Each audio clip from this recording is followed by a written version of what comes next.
muitas transformações trazidas pela pandemia para a nossa sociedade, pelo lado das empresas, a mais perceptível delas foi a necessidade de adotar novos modelos de trabalho, né?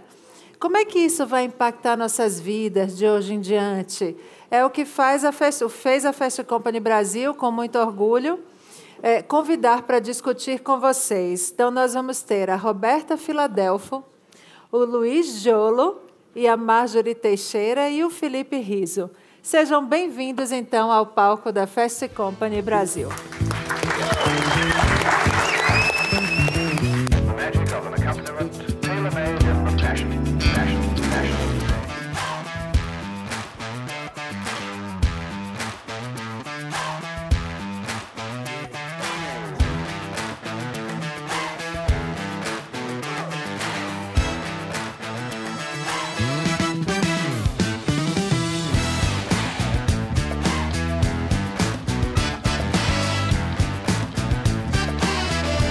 Boa tarde, pessoal.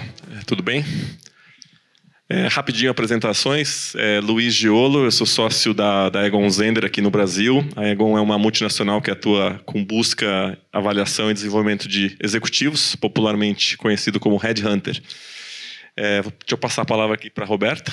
Oi, gente, boa tarde. Eu sou a Roberta, eu sou sócia na Amor e Talent Tech. Eu cuido de gestão e cultura. Amor é uma empresa de pessoas, é uma talent tech. A gente aloca pessoas dentro de clientes nas disciplinas de design, de tecnologia, e é isso. Oi, gente, boa tarde. Eu sou Marjorie. Eu trabalho na P&G, uma indústria de bens de consumo que vocês devem conhecer mais, como Pantene, Gillette, Ariel, Downy. Enfim, poderia ficar aqui um tempinho falando das marcas. Boa tarde, pessoal. Eu sou o Felipe Rizzo, sou o CEO da WeWork no Brasil. É um prazer estar aqui com vocês, prazer poder participar desse debate. Bacana. O tópico aqui que a gente vai falar é sobre o futuro do trabalho, então a gente separou alguns temas que a gente acha que são relevantes para explorar aqui com as perspectivas das diferentes pessoas e empresas. Tá? E depois a gente tem perguntas aí de vocês. A gente queria começar com o tema mais das gerações, né? Hoje nas empresas a gente tem as 4 gerações convivendo juntas, né? Então, só para a gente se situar aqui, quem aqui nasceu depois de 97? Tem pouca gente. Vocês são a geração Z, né? Como é chamado. Quem nasceu de 78 a 96? A maior parte aqui.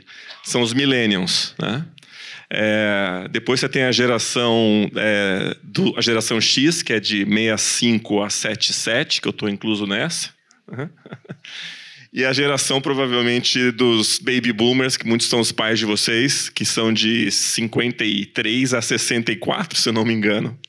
Acho que aqui talvez não deve ter muita gente. Tem. Bacana. Tudo bom? A gente fez uma pesquisa recentemente com a Kearney, global, com 8 mil pessoas, tentando entender dessas gerações o que elas, né, como é que elas enxergam o trabalho. E o que a gente percebeu, apesar de terem diferenças, é que tem mais similaridades do que a gente imaginava, né? Então, para essa turma, um tema que é bem relevante, você pergunta para eles o que é mais importante no trabalho, o número 1 é bem-estar. Bem-estar pessoal é o número 1. Número 2 é estabilidade, né, no trabalho. E o número 3 é o equilíbrio entre vida pessoal e profissional. Remuneração, salário, vem em quarto. Tá? Isso para 82% dos respondentes. Então, o que eu queria entender era da turma que está aqui, talvez eu vou começar pela Roberta, como é que ela vê isso, né? Já que é uma empresa jovem de tech, acho que você tem muitos millennials, muita geração Z, se vocês têm feito alguma coisa específica para atender as diferentes gerações. A gente não foca em gerações, assim, a gente entende que existe uma possível diferença, mas quando a gente está na ponta recrutando, está conversando, fazendo one-on-one constante com o time, a gente vê que a necessidade, a demanda, o que eles buscam é muito comum, muito próximo. Então, quando a gente vai recrutar, o que eles perguntam, o que eles pedem é se vai ser remoto, se tem algum tipo de benefício diferenciado, como é o cuidado, o desenvolvimento, são esses temas que são abordados. Então, a gente não foca em iniciativas, benefícios para gerações. Eu, na verdade, nem sei te dizer como está em distribuição. A gente foca na pessoa. Então, o nosso foco é em pessoas. As conversas são constantes. A gente tem um time de RH, de people partners muito engajados e ativos. São conversas de one-on-one praticamente diariamente. E a gente tem diversas plataformas, ferramenta, NPS, pesquisas. A própria comunidade se alimenta e a gente cria iniciativas a partir do que eles falam, então, a partir de uma escuta ativa, que eu acho que é o nosso grande diferencial, a partir dali que a gente pega insumos e desenvolve coisas direcionadas. Então, muitas vezes os benefícios nascem do o que vocês querem, o que vocês não estão usando, o que tem no mercado de diferenciado, o que a gente poderia criar que nem existe. E independe de gerações. Acho que tem mais até a ver com a diversidade. A gente, por ser remoto, tem uma diversidade muito grande. Então, eu não estou falando nem de um time, de uma amostra muito padronizada, é de um time bem diverso. Então, é bom que você atende todo mundo quando você dá a voz para o time. Então, eles decidem. Bacana. Marjorie, se pegar numa Procter que tem 4.000 pessoas, como você falou, como é que vocês fazem? Olha, é engraçado, né, que a P&G aqui no Brasil ela é uma empresa jovem, né, para a indústria ela é uma empresa jovem. A gente tem 33 anos de Brasil. E aqui a média etária, principalmente dentro do escritório, ela é uma empresa também muito jovem. Então a média fica abaixo dos 30 anos. E eu tenho já 12 anos de empresa e isso é muito comum na P&G, porque a gente tem um trabalho de desenvolver talentos. Em geral, a pessoa entra com 20, 23 anos, que essa é a média que entram idade de estagiários, e aí ele constrói sua carreira lá. E com isso, eu até achava que as pessoas fossem querer coisas diferentes pelas idades, e a gente faz muitas pesquisas, muita escuta ativa, até mesmo social listening com os próprios funcionários. E uma das coisas que a gente percebeu é que muitas vezes não, realmente, como a Roberta falou, elas querem coisas parecidas. E até tem um caso curioso. A gente dá de benefício para um certo nível gerencial, ter benefício carro da companhia. E eu super era daquelas que defendia, esse negócio de carro vai cair. Quem mais hoje em dia quer um carro, ou quer aquele carro específico que a companhia quer oferecer, etc, etc. E foram rodar pesquisa com as pessoas. E as pessoas querem o carro. Então, realmente, eu acho que a gente vai ter que eventualmente evoluir para um modelo que eu possa dar carro para aqueles que querem carro e outro benefício para outra pessoa que não quer o carro. Seja um voucher para ele gastar com Uber ou com outro tipo de mobilidade, ou precisa de mobilidade hoje em dia ou não. Eu acho que a gente vai ter que evoluir para esse modelo, mas a gente tem alguns planejamentos, mas ainda não está executado. Mas realmente não tem tanta diferença. Legal. Uma das coisas que a gente viu também nessa pesquisa, que a gente vê muito, é o tema do propósito, né? Que hoje a força de trabalho está muito mais buscando propósito do que está buscando um emprego ou uma carreira. Então, talvez o que a gente queria entender um pouco é o que as empresas têm feito para equilibrar esse tema do propósito com entrega de resultados, né, e o bem-estar das pessoas. Nem sempre são uma equação fácil de você resolver. Quer começar, Felipe? Posso começar aqui. Nas pesquisas que a gente está rodando, né, obviamente a gente tem todos os dados, né, pela WeWork, né, são 770 prédios pelo mundo, né, mais de 500 mil pessoas andando ali, participando. A gente começa a ver tendências de como é que tem sido o uso desses espaços, mas a gente também faz muita pesquisa para a gente conseguir essa informação e para poder fazer os clusters Latinoamérica e Brasil, né. O tema propósito é interessante quando você fala sobre equacionar. Como é que você bota propósito no meio disso tudo? Que muitas empresas estão conseguindo, na verdade, usar o propósito como uma das bússolas. Como é que eu chego nisso, né? Eu acho que duas coisas que ficaram muito evidentes nas pesquisas que a gente fez foram a importância do propósito e a importância da flexibilidade. E isso não veio do meio corporativo. Isso veio de cada uma das pessoas que teve que ficar enclausurada em casa, que começou a pensar a respeito de... Mas qual que é o propósito do que eu estou fazendo? A pessoa, de repente, quebrou todas as suas rotinas e teve que lidar consigo mesmo, ficou ali enclausurada. E começar a repensar tudo. Era nisso mesmo que eu queria gastar toda a minha energia? Era nessa casa que eu queria estar? Era com essa pessoa aqui ao meu lado que eu queria estar? Era nesse emprego? E uma série de transformações começaram a ser vistas. Nunca vi tanta obra, pessoa emagrecendo, pessoa separando, trocando de emprego. Todo mundo teve aquele momento de quebra. E aí, muita dessa pergunta do propósito. E qual que é o meu propósito? Depois, qual que é o propósito da empresa onde eu estou? Essa empresa é onde eu quero gastar minha energia? Quando eu pensar aqui nesse momento que eu passei, é nisso que eu quero investir. Então, isso também ajudou muito também as empresas a pensarem, se esse é o meu propósito, então quais são as escolhas difíceis que eu tenho que fazer nesse momento difícil? Onde é que eu posso cortar? Onde é que eu não posso cortar? Onde é que eu tenho que investir? Então, eu acho que o propósito veio de uma forma como guia, muito importante. Porque as pessoas agora estão exigindo o propósito também. E se a empresa não tiver muito claro quais são os seus propósitos, quais são os valores, sua cultura, ela também não vai saber quando que ela pode aceitar aquela demanda e quando que ela não pode. Então, um exemplo. Quando uma pessoa vira e fala 80% dos brasileiros, de acordo com a pesquisa que a gente acabou de soltar, querem o modelo híbrido. Mas se o propósito da vaga daquela pessoa não permite isso, né? Então, se eu sou a pessoa que faz a segurança, se eu sou a pessoa que atende as pessoas que chegam ali, se eu faço a limpeza, se eu preciso estar ali presente, essa pessoa precisa entender que o propósito daquela função é um propósito presencial. E se ela não quer desempenhar aquela função, não tem problema, mas quem for desempenhar aquela função, ela precisa ser desempenhada de uma forma presencial. Então, isso é muito importante. O que não dá é para uma pessoa que pode fazer tudo remoto, de repente começar a cobrar, mas eu queria que você viesse aqui terça, quarta e quinta, por favor. Mesmo que você fique fazendo Zoom o resto do dia aqui numa sala fechada. E outro ponto foi a flexibilidade, que veio das pessoas, né? As pessoas experimentaram a flexibilidade de poder, talvez, voltar a jantar em família, todos juntos, ou a levar o filho para a escola, a poder passear com o cachorro. E essa flexibilidade que ela conquistou, ela viu que não afetou a produtividade, em alguns casos, pelo contrário, melhorou. Então, essa flexibilidade eu não quero mais abrir mão. Eu quase morri. Eu vi alguém próximo que quase morreu. Eu não quero esperar, né, aquela vida de quando eu me aposentar aí sim, eu quero já viver desde já. Então, essa flexibilidade, esse propósito são demandas e isso tem se transformado em resultados. Então, as pessoas veem a produtividade aumentando, mas o que eu acho que tem sido também interessante é o entendimento de que não é para focar na produtividade, é para focar no resultado.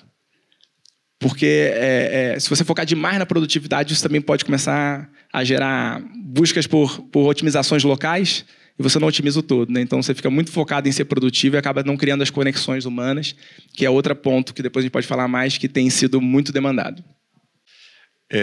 O que a gente também viu nessa pesquisa é que 2/3 das pessoas entrevistadas, elas trocariam de emprego por alguma coisa que tivesse maior propósito.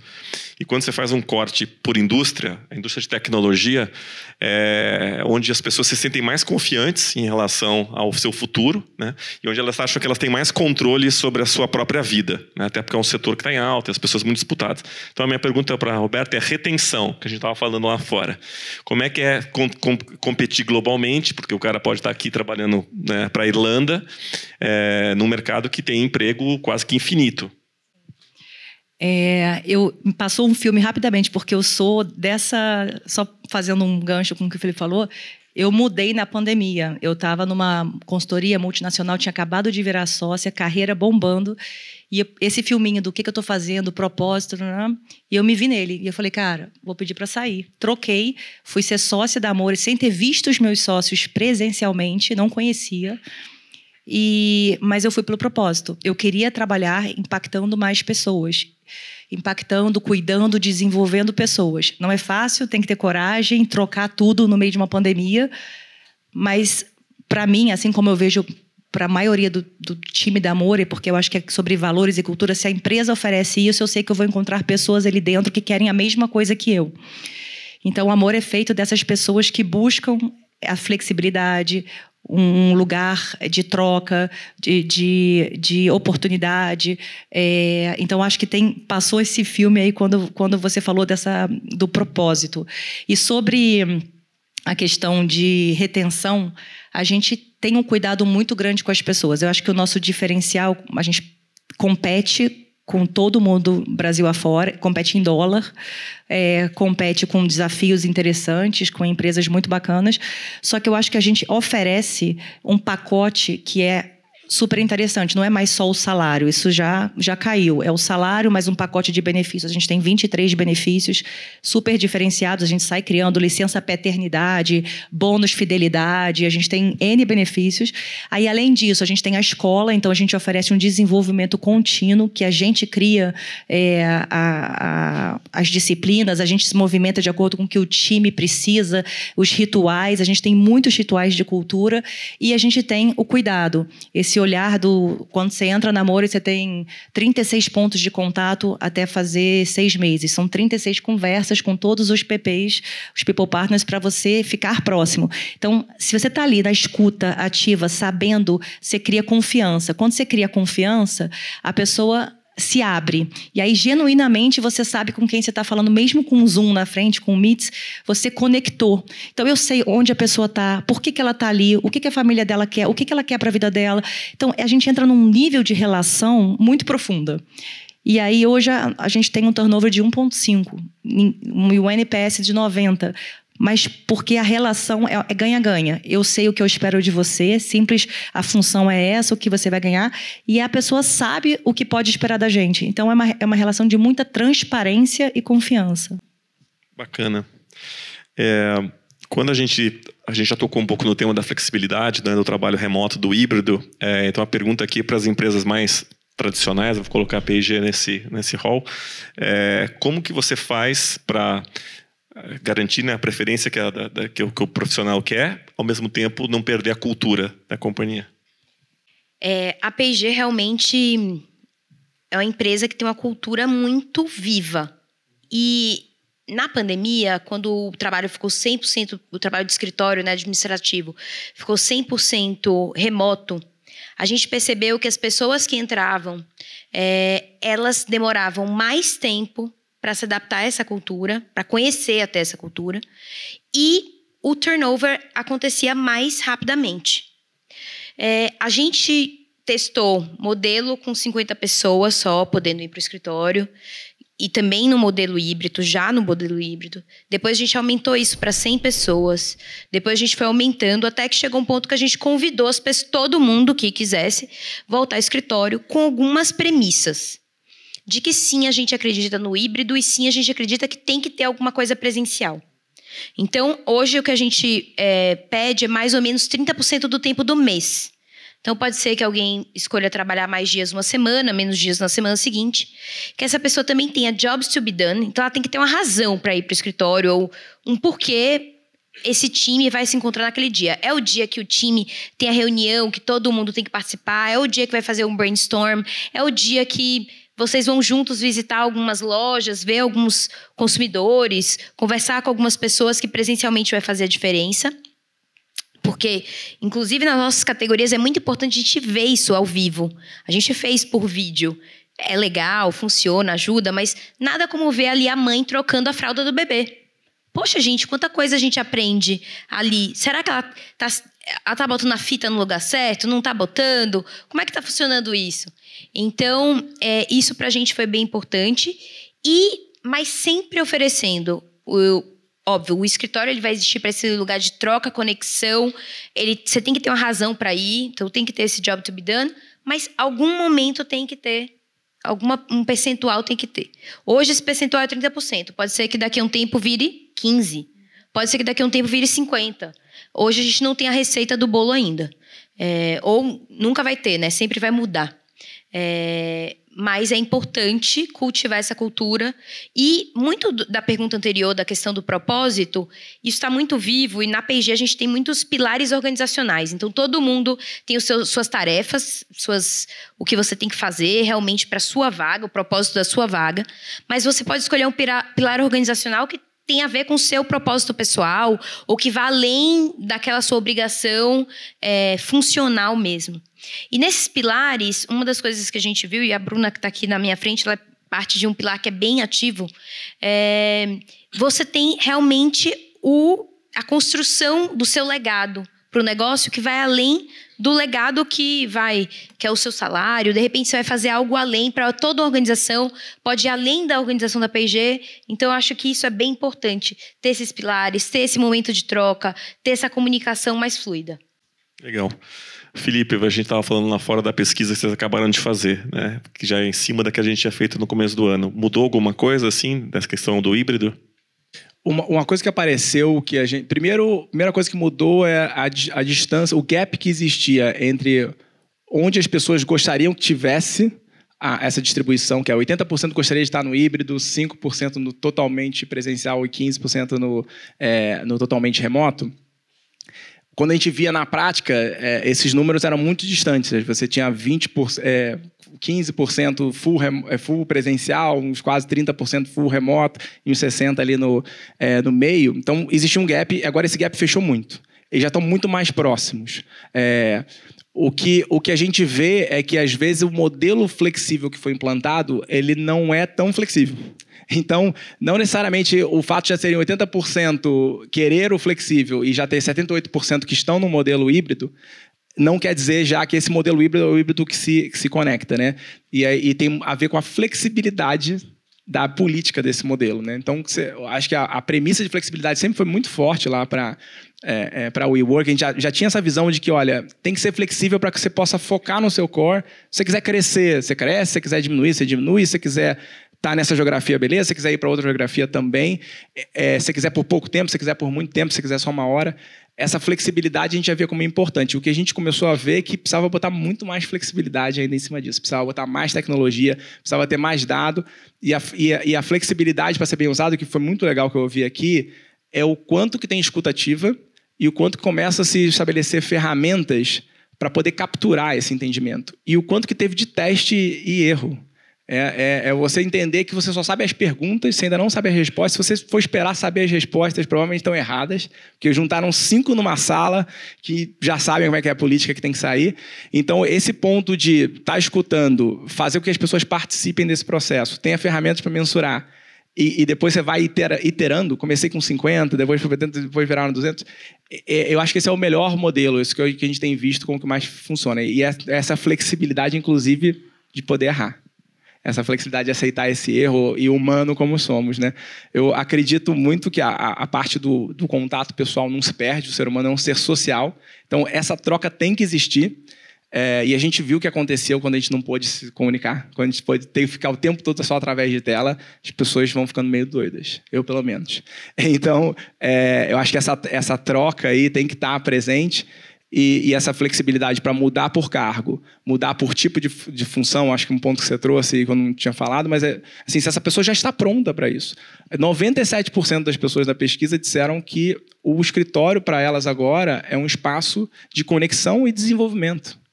Antigamente o escritório era, se eu tenho 400 funcionários, eu preciso de 400 postos de trabalho. Eu vou precisar de 400 mesas e 400 cadeiras. Não é sobre um espaço que...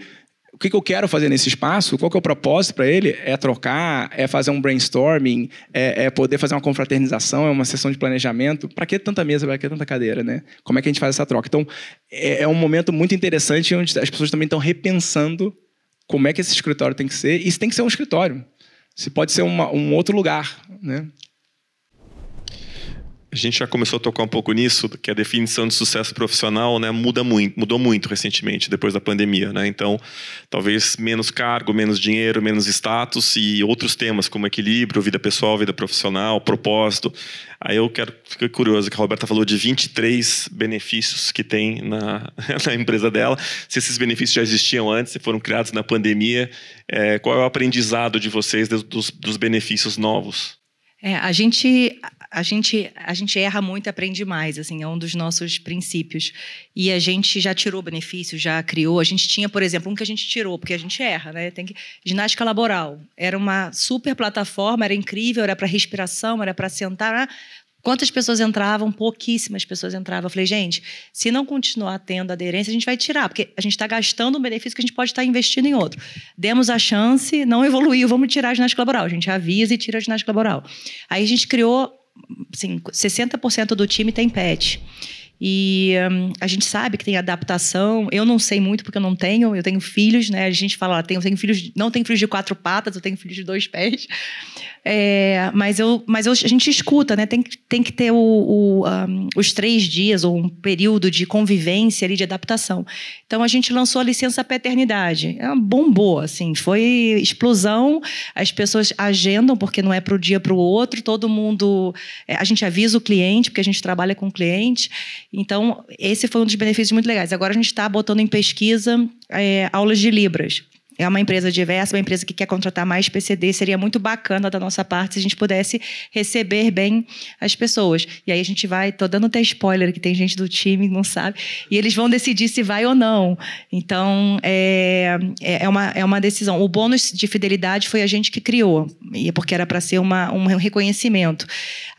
Retenção, né? A gente sabe que as pessoas estão com a gente e estão investindo também na empresa. Assim. Então, a gente é sócio, eles estão investindo. Então, a gente queria reconhecer o tempo que eles estão com a gente. Então, a gente criou o bônus fidelidade. É 1.300 de 4 a 12 meses. Então, quem está na empresa de 4 a 12 meses ganha 1.300 em janeiro, 1.300 em julho. Quando você passa de 15 meses para 20, é 2.300. Depois de 20 para 24, é 3.300. E acima de 2 anos, é 5.300. Então, você sabe que você ganha aquilo por estar na Amore, por acreditar que a gente está fazendo a coisa certa. E aí a gente sabe que isso, para grande parte do público, é interessante porque é 2 vezes por ano, tem as férias, quero juntar. Só que para líderes mais antigos, mais velhos, cara, eu quero garantir meu 13º, meu bônus. Então a gente tem o bônus do líder, que é 1 vez por ano, que é como se fosse um 14º. Então você vai adaptando de novo. Não pode ser um bônus para todo mundo, uma coisa só direcionada. Você tem que adaptar para a idade, para a diversidade. Você tem que entender quem é seu público. E aí, a partir do público, você tem que criar os benefícios direcionados. A gente está vendo agora a Doméstica, a gente já tem escola para design e tecnologia. A Doméstica poderia ser um canal para cursos para além. Então, a gente fala que a gente dorme e acorda pensando em que a gente pode criar. E aí, a gente fica olhando o engajamento de todos os benefícios para ver o que a gente pode tirar também, que não faz sentido, que eles não estão usando, né?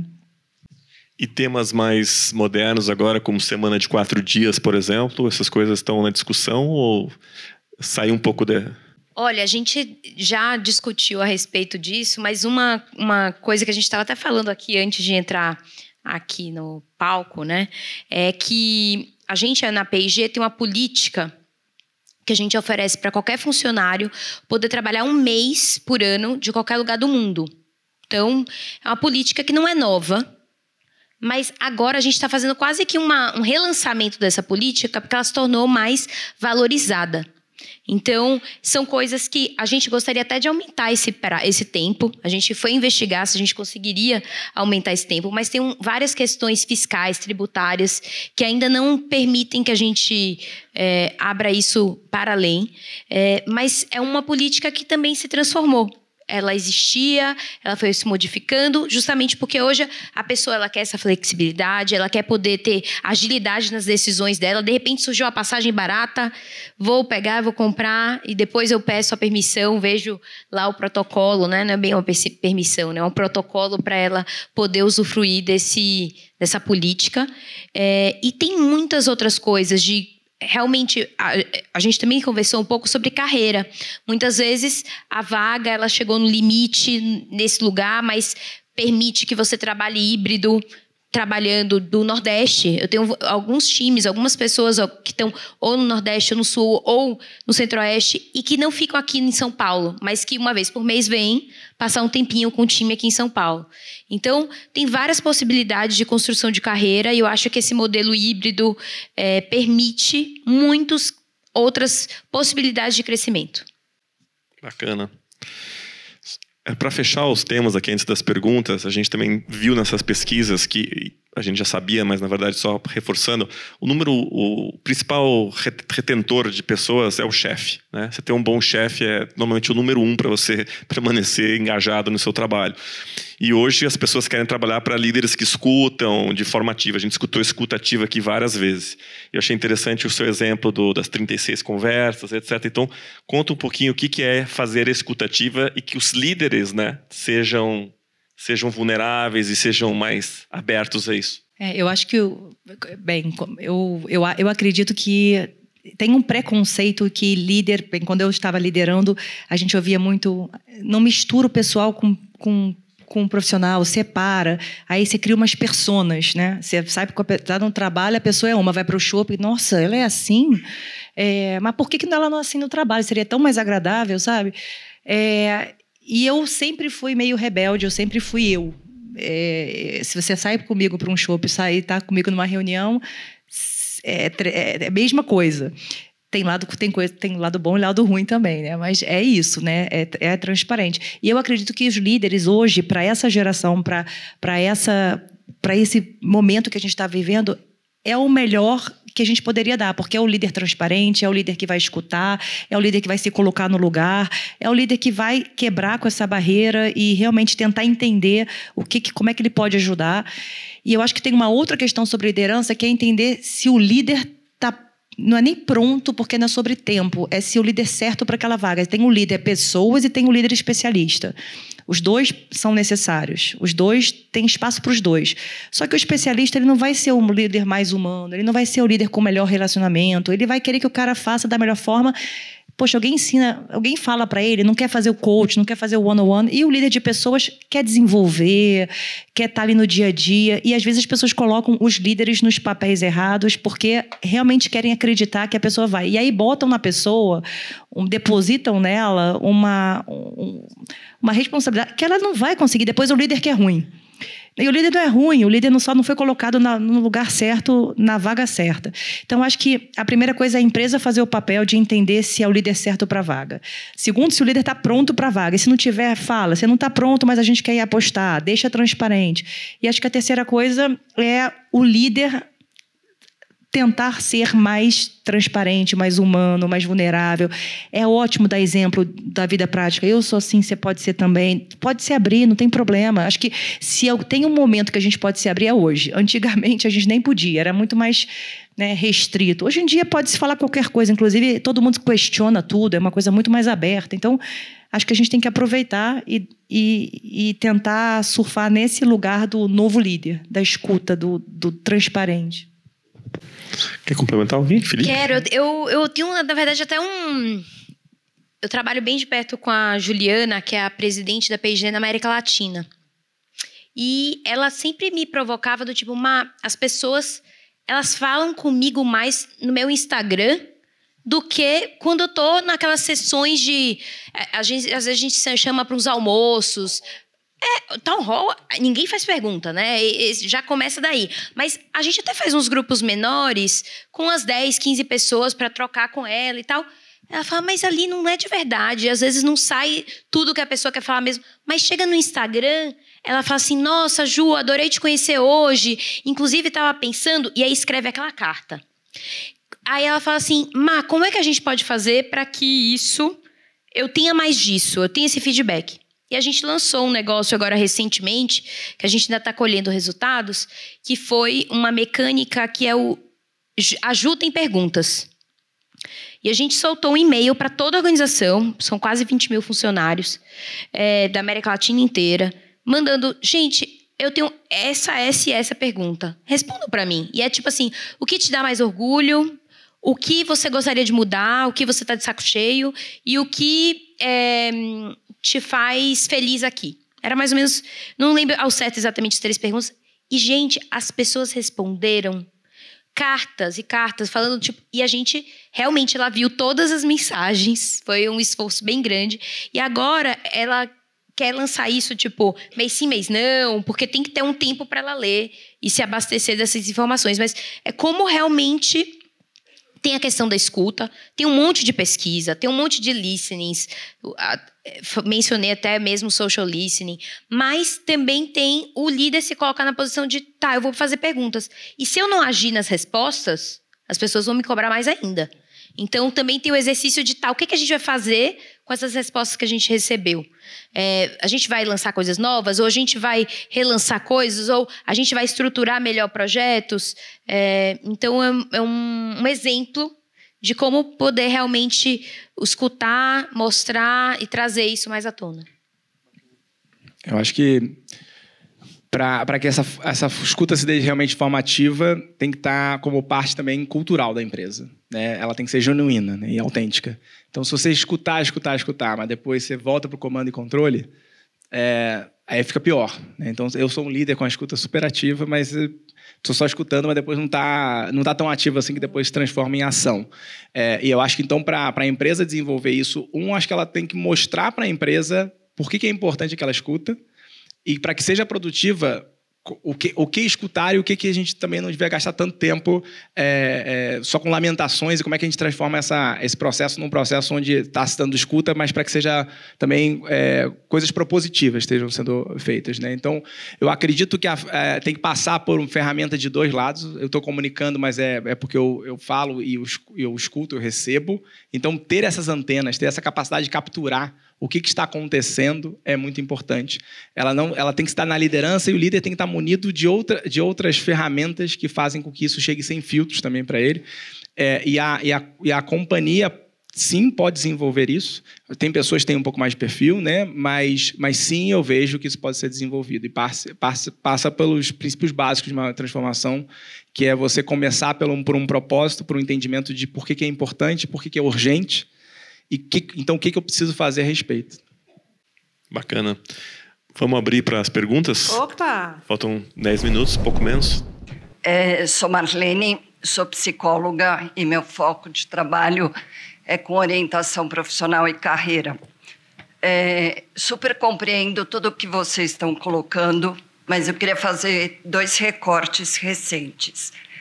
Ontem, na hora do almoço, de pessoas que estão aqui, em grandes empresas, assédio moral, sistema presencial como controle, e até tipo a escolha da ida num restaurante que de alguma forma teve um posicionamento de descrédito no início da pandemia. Semana passada, uma grande empresa de hunting, o que coloca? Os clientes sempre querem as mesmas pessoas, como se, assim, a transição não fosse possível. E também não coincidiu de ninguém fazer recusa de ir para uma empresa que, porventura, tenha tido uma postura negativa durante esses 3 anos. Então, o que eu percebo? Existe uma incoerência entre discurso e realidade. E a questão do macro é importante. Então, assim, o quanto de fato vocês, principalmente vocês dois, enquanto hunting e enquanto pessoa que aloca, de fato os clientes estão fazendo isso. Se a gente fosse colocar um percentual, ok? Porque o walking the talk está assim, num distanciamento. E a segunda questão é no individual, porque eu acho que essa é uma grande diferença. É o quanto cada um de vocês conseguem, de fato, ter uma ação para provocar a mudança. E a gente trabalha com 20 clientes, né? Nem todo mundo está 100% alinhado com a cultura da Amore. Mas a gente, um dos meus papéis no Impacto, foi por isso que eu escolhi, é tentar também educar o cliente. Não vou transformar, mas eu posso educar. E a gente vai com o nosso time, com a nossa cultura, tentando. A nossa relação e o que a gente tem conseguido fazer é incrível. E a gente tem uma iniciativa que se chama Be Water. Que o cliente pode perder a pessoa que está no time porque ela pode pedir para sair. Então, eu dou a voz para o time, eles podem falar, quero sair desse cliente por algum motivo. Primeiro, eu vou ouvir a cliente e vou ouvir o time. Se é uma questão de assédio, tudo, quem pede para sair, a gente tira o cliente. A gente já tirou 2 clientes. A gente não ficou porque, 1, abusava de horas fora do horário e 2, teve uma leve situação de assédio. A gente, inclusive, implantou a plataforma do Safe Space em seguida, depois disso. Então, tem a opção da pessoa pedir para sair, porque às vezes não é para um assédio, é para uma coisa, não bateu. Não deu, acontece, e eu não vou perder a pessoa e também não posso perder o cliente, então a gente troca, acha a pessoa certa para o perfil certo. Se é uma coisa mais grave, a gente abre mão. Eu já abri mão também de fornecedores de plano de saúde, a gente tem uma pessoa no time que é trans, pediram para eu passar a tabela de todo o nome de todo mundo, na hora que chegou a carteirinha veio com o nome antigo. Eu falei, gente, mas se eu passei a planilha, por que o nome veio antigo? Ah, porque eu puxei da base da Receita. Ué, mas por que eu digitei 200 vezes, extraí não sei de onde, se vocês puxaram da Receita? Deu uma confusão, ela foi super mal atendida no call center, a gente abriu mão do fornecedor, o time também, tudo a gente sabe aqui na hora, né, Bafá? A gente vai mudar, porque ao vivo, né? A gente vai mudar por uma decisão nossa. Nesse caso, a gente nem vai perguntar para o time, que a gente poderia colocar a pesquisa, olha, o que vocês acham? Mas isso é DNA, assim, a gente preza pela diversidade. Seria contra os meus valores se eu ficasse com um benefício que vai contra, que trata de uma forma que a gente não acredita. Então, a gente vai ter um benefício um pouco pior, porque não tem um outro tão bom, mas faz parte dos valores do que a gente acredita. Tentei dar 2 exemplos.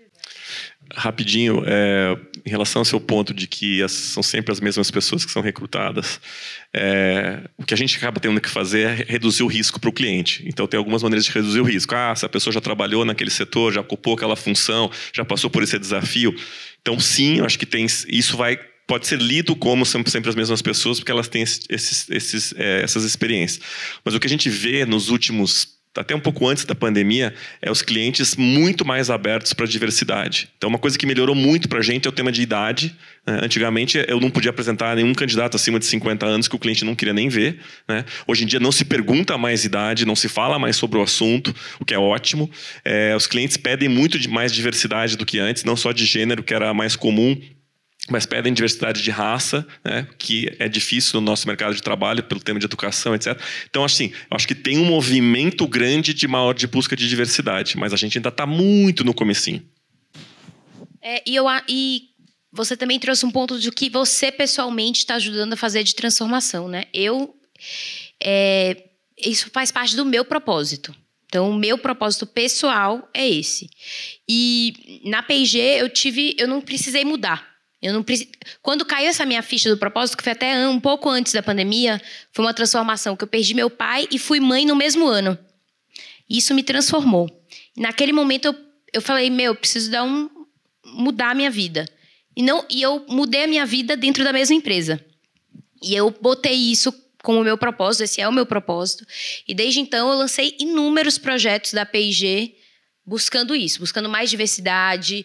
Eu fiquei quase 8 meses sem uma pessoa no meu time, porque eu falei para o RH que eu não ia querer a mesma pessoa, eu não ia querer esse mesmo formato de pessoa que estudava na SPM, branco, de classe social alta, e veio uma pessoa para o meu time maravilhosa que me ensina todos os dias a ser uma pessoa melhor. E eu acho que é esse. Também faz parte do seu objetivo pessoal querer ser um líder mais diverso, trazer uma postura diferente para a empresa. O meu nome é Oswaldo Barbosa de Oliveira, fui presidente do LinkedIn, montei o LinkedIn aqui no Brasil, fui presidente da América Latina. E a minha pergunta é, o que está mudando em recrutamento aí com a pandemia? A diversidade, acho que vocês já falaram, mas principalmente tecnologia, inteligência artificial. Agora tem muito mais tecnologia para HR, para saber o pulso. E como é que isso está alimentando o recrutamento e seleção? Quer dizer, quais são os desafios, as oportunidades aí no recrutamento e seleção agora? Vamos lá, Oswaldo.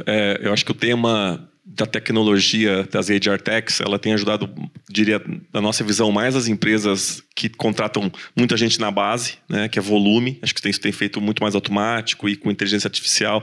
Tem exemplos, a Gup, acho que é uma empresa que está indo muito nessa linha, etc.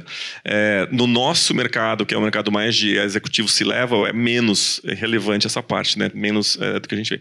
O que acho que está mudando é um pouco do que eu falei antes, de um desejo, uma busca de maior diversidade, né, um desejo de você não só olhar que experiência passada é o que vai dizer se a pessoa vai dar certo, é muito mais olhar de potencial. Esquece se essa pessoa tem experiência ou não. Essa pessoa tem um potencial para aprender, para crescer, então vamos contratar baseado no potencial. Acho que isso são pontos que têm mudado mais dos últimos anos. O que a gente tem visto também é a mudança de... do quanto que em alguns casos você vai ter que ser... realmente você conseguir atrair, né? Então faltando recurso em alguns lados e você não ter a flexibilidade, você não souber procurar de forma mais ampla do que nos grandes centros, começa a faltar. Então a gente tem visto as empresas abrindo muito mais espaço para procurar talentos diversos e a diversidade também geográfica. E a gente viu isso muito forte quando agora voltou da pandemia, eles estão buscando opções onde você consiga agora, que a WeWork, por exemplo, possa cobrir todo o Brasil. Então, isso a gente viu vindo muito forte, né? Existe um certo nível de demanda e agora está em um outro nível. Agora eu não posso mais, eu não quero mais me restringir a procurar só nos grandes centros. Isso limitava a minha capacidade de encontrar talentos, limitava inclusive minha capacidade de conseguir trazer diversidade. Então, essa foi uma tendência que a gente viu grande, que acabou influenciando a nossa mudança de estratégia, botando a plataforma do Station by WeWork, justamente porque a gente vê que é um benefício necessário. Às vezes as pessoas precisam ter um espaço para colaborar, um espaço com uma estrutura para produzir, mas elas não precisam estar naquele grande centro dentro do headquarter da empresa. Então, essa foi uma mudança grande também. E só para complementar, do ponto de vista da oferta, os candidatos hoje estão bem mais críticos em relação ao modelo híbrido. Então, eles perguntam para você, mas essa oferta que você está me fazendo é presencial, é híbrido ou é remoto? E tem alguns que não topam, porque mudaram para o interior, etc. Então, não querem nem conversar. Então, está mais difícil, eu diria, em relação a isso. No meu mercado, na verdade, eu sou entrevistada quando eu vou entrevistar, né? Eles querem saber tudo, vamos saber se vão passar, se eu passei, inverter os papéis. Eles fazem um monte de perguntas. Eu falei, acabou? Posso entrevistar agora? E aí começa. Eu acho que caiu um pouco por terra a questão de portfólio e tudo. Isso é importante, a qualidade é ainda um vetor, mas eu acho que comportamento, atitude, lado humano ficou, pelo menos no que a gente busca, a avaliação de desempenho, inclusive, é performance com comportamento. Não adianta você ser uma estrela e não saber se relacionar, não saber se comunicar, você não passa, você não fica na empresa, e também não adianta você ter uma cultura exemplar e não entregar. Então, acho que isso já foi uma transformação. O portfólio que cai um pouco, acho que a diversidade que o Felipe falou... e o pacote, né? Antes era muito salário, tinha esse filtro, agora a gente ampliou e é mais sobre remoto, propósito. É interessante o que aparecia salário, plano de desenvolvimento, qualidade de vida, e a qualidade de vida se desdobrou em flexibilidade, equilíbrio emocional, vida-trabalho e benefícios, né? Então, dos 4 pontos, qualidade de vida se desdobrou em vários. Então, já começam a ser bem mais específicos em qual é essa qualidade, como que eles querem. Então, interessante. Oi, gente. Boa tarde. Tá dando para ouvir? Tá. Eu sou Luana, eu sou gerente de ativação, mídia e performance da ZAG. E hoje eu gerencio um time de quase 30 pessoas, entre algumas gerações aí, entre Zs e Millennials e enfim... E achei muito interessante tudo isso, porque toda essa mentalidade mais humana é muito do que a gente segue, né? E após a pandemia a gente estabeleceu também esse trabalho remoto. E eu hoje me deparo com algumas questões que são muito complexas, até onde essa nossa humanidade consegue ir, onde isso se reflete no resultado que a gente tem. Por quê? Porque a gente tem, claro, a parcela de pessoas que gostariam que continuasse 100% híbrido, né? A gente conseguiu ali estabelecer um movimento interessante das pessoas entenderem a importância do presencial também, mas mantendo a flexibilidade do remoto. E aí tem as pessoas que querem 100% remoto e tudo certo, vencer o modelo híbrido. E aí eu me deparo com muita dificuldade hoje de conseguir... de ter pessoas que sempre dão uma desculpinha, né? Então, a gente tem muita essa flexibilidade. A gente tem os dias certos para as equipes revezarem e irem e tudo mais. Mas no meu dia, hoje eu tô com dor de barriga. Hoje eu tô passando mal. Hoje eu tô com gripe. E aí, normalmente, desculpas de saúde, porque sabe que quando a gente fala de saúde, a empresa não vai falar, não, se vira e vem com dor de cabeça mesmo, né? A gente não tem esse modelo. Mas a gente percebe que já começa a ser usado como desculpa e começa a ser usado como uma maneira de tentar burlar ali aquele combinado, aquela responsabilidade que a gente combinou.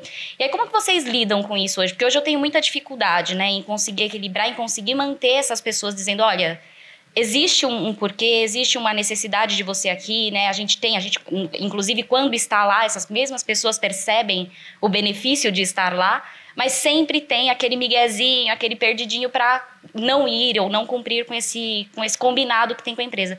Então, eu queria saber de vocês como que vocês indicam, sei lá, de lidar com esse tipo de situação, se vocês passam por isso, enfim.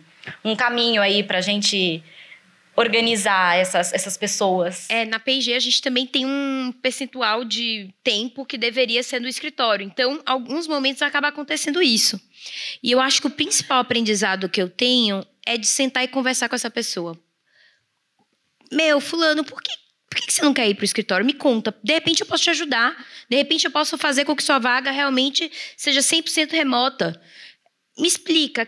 Qual a questão? Você está com medo? Porque tem gente que ainda tem o medo da pandemia, do vírus. E esses casos são os casos mais sensíveis, eu diria, porque você tem que realmente, você já se vacinou, você precisa entender, vamos buscar dados na ciência, você pode ir de máscara se você quiser ir para o escritório, enfim, eu acho que é você entender, mas também tem aquelas objeções do tipo, eu tô confortável assim.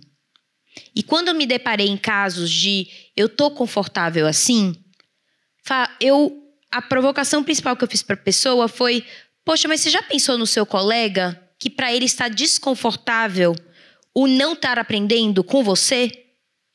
O quanto você poderia transmitir de conteúdo, de ideias, quanto você poderia agregar para esse colega? Então, eu nunca cheguei no ponto que a gente não chegou num lugar comum, mas eu sentaria para conversar com a pessoa para entender muito bem qual é a razão. E tem o lado da ciência, que eu acho que aí é uma questão mais delicada, mais sensível, mas tem outro lado que é talvez seja de conforto mesmo. E aí, realmente buscar como que ele pode ficar mais confortável no escritório, qual a dinâmica que funciona para ele ir para o escritório de maneira mais confortável, seja indo para algum outro escritório que seja mais perto da casa dele, enfim. E também o quanto que ele pode ajudar outras pessoas indo para o escritório. Eu tentaria olhar por duas óticas. Acho que o ponto 1 foi, a gente combinou e já foi debatido, e mesmo assim ele não está indo, essa pessoa não está indo. É olhar sobre a ótica de responsabilização. Como é que a gente tem feito um acordo aqui em que a gente realmente passa por todos os processos e se a gente assumir um compromisso, que a gente esteja cumprindo com esse compromisso da importância do grupo versus do indivíduo. Né? Então, o que às vezes faz com que não exista esse compromisso é não existir um ambiente de segurança e de confiança que faz com que não existam conflitos construtivos, que faz com que não exista depois esse engajamento, esse compromisso com o que foi debatido. Porque ele não se sentiu realmente parte. Falou assim, a gente já debateu, eu te mandei um e-mail que falava isso, falei que quem quisesse mandasse no formulário e está debatido. Então, essa pessoa não vai se sentir engajada. Então, esse é um. Mas se existe esse compromisso, muitas pessoas que são contribuidores individuais, às vezes, realmente são mais produtivos sozinhos, que não tem interferência, etc. Mas ele não vê como é que isso contribui para o todo. Tá? Então, eu acho que tem esses dois lados. Eu acho que a escuta sempre é o melhor caminho. É perceber se talvez no processo vocês não conseguiram construir esse comprometimento porque existe uma coisa mais sistêmica a ser construída dentro de confiança e conflitos construtivos, ou se realmente é uma questão de uma pessoa pensando de uma forma mais individualizada em algo que, para ela, esse é o melhor, mas ela não conseguindo compreender no todo. Só para complementar, acho que além desse tema de estender e escutar os casos individuais, que eu acho que é isso mesmo, você vai desde pessoas que não iam no escritório porque durante a pandemia morava sozinho e pegou um cachorro. E aí não consegue deixar o cachorro sozinho. Né? Aí você fala, bom, mas então é for life, você tem o cachorro vai morrer, você não vai mais trabalhar no escritório, então você tem que arrumar alguma solução. Ou gente que realmente, eu tenho medo que eu vou contaminar minha mãe que mora comigo, não vou para o escritório, aí é mais difícil. Mas tem que fazer ações para trazer as pessoas para o escritório também. Então a gente vai experimentando, tentativa e erro. Vamos fazer um evento aqui, trazer comida diferente, vamos fazer um conteúdo diferente. Agora a gente já pegou a febre da Copa e criamos um álbum de figurinha dos funcionários. Né? E você só recebe a figurinha se você tiver lá um dia específico da semana, senão você perde as figurinhas. E tem que trocar. Né? E tem prêmio, na verdade. Então as pessoas ficam lá. Terça-feira é o dia que todo mundo vai no escritório que vai receber a figurinha e vai trocar. Essa ideia é boa, hein? Se fosse o evento fosse antes, eu teria montado o álbum da Amore. Mas só adicionando um ponto, eu acho que tudo isso aqui tem que ser feito, mas eu acho que a gente também tem que saber o limite de até onde vai. Porque o que acontece é que, às vezes, a gente fica à mercê do colaborador. E aí chega uma hora que, se não mudar, e você recombinou o jogo já, se você mantém e os outros em volta estão vendo, fica uma situação muito ruim e você perde a confiança dos outros. E aí a cultura desanda. Então, eu acho que você tem que renegociar, revisitar, ter as conversas, colocar os limites e dar as chances. Mas alguma hora, se as coisas não mudarem... Porque a pessoa também pode ter mudado de ideia. Ela já não quer mais aquele modelo para a vida dela. E tudo bem. Tá tudo bem. A pessoa também tem o direito de trocar e vocês têm o direito de seguir com uma outra pessoa que para aquilo faça sentido. Quantas pessoas vão querer estar no híbrido se hoje estão full remoto, estão full presencial? Então, acho que também tem um lugar também nosso de saber até onde ir. Muito bem, vamos para a nossa última pergunta, que já está ali com o cubo na mão, por favor. Olá, meu nome é Caetano Mantovani, eu sou da Mais de 5. E a minha pergunta seria, primeiro, obrigado aí pela palestra de vocês, mas eu adoraria já poder dar 23 benefícios, ter 36 momentos de conversa com o meu pessoal e tudo mais, só que a gente sabe que para muitas startups, empresas que estão no seu início e tudo mais, é um pouco mais difícil, né? Então, de tudo que vocês falaram, se a gente pudesse dar uma hierarquia de qual que é o primeiro passo que a gente precisa dar para começar a entrar nessa nova cultura e se adaptar, qual que seria esse processo de implementação dessa nova cultura, né? A Amore nasceu, é triste isso, a Amore nasceu no dia da pandemia, né? No dia 13 de março. Ela nasceu, tem 2 anos e meio, então ela é relativamente nova. A Gabi, que está até aqui, ela era a única que cuidava de pessoas, então ela acumulava. E hoje são 4 olhando a mesma função e estruturou. Eu acho que ter um olhar para pessoas, ter um foco em cuidado, já nascer com esse drive, é mais importante que os benefícios. Não tiraria dos básicos ali, alimentação e talvez um plano de saúde, que eu acho que isso traz segurança. Mas eu acho que você vender, pelo menos eu vejo isso no recrutamento. Hoje, o olhar para a pessoa, o cuidado com a pessoa vai além dos 23. Eu não seguro as pessoas, eu não atraio as pessoas pelos 23 benefícios, eu atraio pelo modelo da Amore. Eu mantenho pelos 23 benefícios que se sustentam. Salário e benefício é igual. Eu crio uma paternidade ali, eu dou uma motivação, mas o que mantém as pessoas na confiança, no dia a dia, de não trocar de empresa, é o cuidado, a transparência, a escutativa, é tudo que a gente falou aqui. E aí você vai adicionando, à medida que você pode ou não, os benefícios de acordo com a escuta, do que eles querem. Às vezes não precisa de dinheiro. Outro benefício que a gente está pensando em botar é o day off de aniversário de filho. Não preciso de dinheiro, eu preciso negociar com um cliente. Não custa nada. E quantas pessoas vão ficar felizes? Então, eu acho que não é sobre grana. Às vezes é sobre você ouvir e entender o que faz o bem para o time. Eu tenho um viés, né, de falar sobre o benefício Vale Escritório, né? Obviamente. Mas na pesquisa que a gente fez, 73% das pessoas já gostariam de ter esse benefício e só 5% tem. E eu sei que aqui tem esse benefício, né, de ter esse escritório, que não é o escritório local, mas se você poder acessar uma rede de escritórios. Esse é um benefício que subiu muito na procura. Então, concordo aqui que tem aqueles básicos, mas tem outros que são, às vezes, quase que fundamentais, assim, como a base para que a pessoa possa realmente trabalhar de longe com uma infraestrutura e ter esses momentos de conexão. Então, esse é um aí para pensar também. Gente, muito obrigada pela contribuição de vocês. Foi maravilhoso esse painel.